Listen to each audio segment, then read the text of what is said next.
Wakazi wa Ang'ata Barikoi katika eneo la Transmara Kusini, kaunti ya Narok, wameandamana hadi kituo cha polisi cha Oldonyorok wakitaka serikali kutoa maelezo kuhusu aliko mwanaharakati Johana Kamilan ambaye hajulikani alipo kwa zaidi ya siku 9 sasa.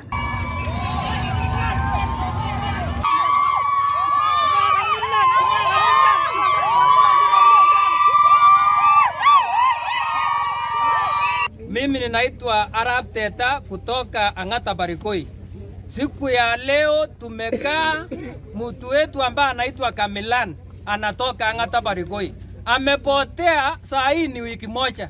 Tukiuliza mtu wetu na tujaisikia, tujaiona mali iko.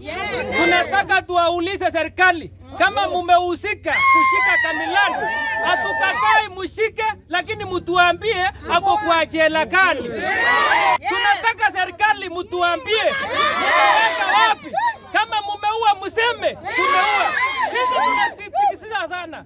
Mama yake saa hii, bibi yake ako na mtoto ya wiki moja. Saa hii ameteseka, anatembea kwa barabara na mtoto mdogo. Na sisi kama Ang'ata tunataka mtu wetu. Tunataka mtu wetu, serikali tafadhali.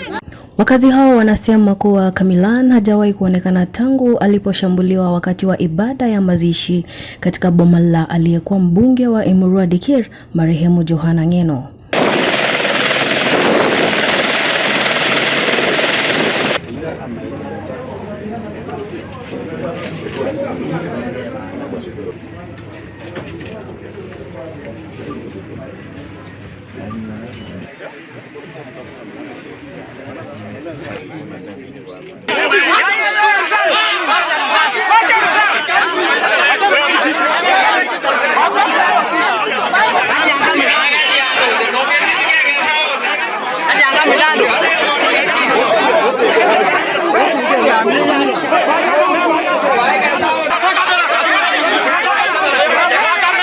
Tukio hilo liliripotiwa kutokea katika makazi yake huko Mogondo.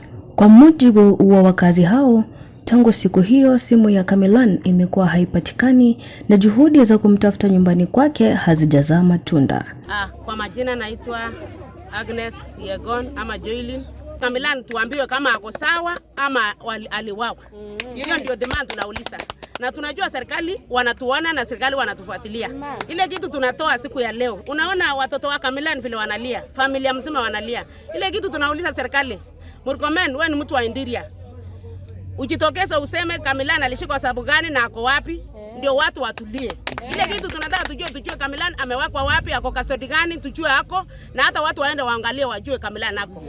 Ndio waendelee, afadhali muweke yeye kotini ndio tujue Kamilan amefanya makosa. Wakazi hao wanasema wataendelea na maandamano hadi pale serikali itakapojitokeza na kueleza aliko mwanaharakati huyo ambaye wanamtaja kuwa mstari wa mbele kupinga unyanyasaji na dhuluma katika jamii.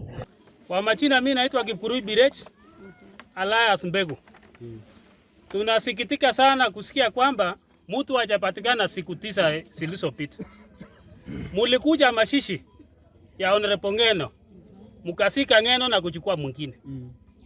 Wale watu walipiga Kamilan tunawajua. Mwingine ni afisa wa polisi. Wengine tunawajua. Wengine ni ma-MCAs. Na tunashangaa serikali wala kimya. Munafikiria mama yake anafikiria nini? We want to ask the government to produce Kamilan, whether alive or dead. Kama mumeua mtupe mwili tusiki. Huwezi kuchukua maisha ya mtu kama mchezo. Kama mlihusika kuua yeye, letea sisi tusike hapa nyumbani. Kwa hivyo tunapea nyinyi siku 2. Kama mtatupea Kamilan, tunaenda mpaka Mogondo bali mlikuwa. Sisi tunasema tunataka amani. Lakini hamuwezi sika mwingine na kuchukua mwingine. Tafadhali mtusaidie mtu. Maandamano hayo yanajiri wakati spika wa bunge la kitaifa anatarajiwa kutangaza rasmi kiti cha ubunge cha eneo hilo kuwa wazi. Hatua itakayofungua njia kwa wanasiasa kuanza kampeni za kuwania nafasi hiyo. Nikiripotia Kisii Hot TV, jina langu ni Miriam Komboka.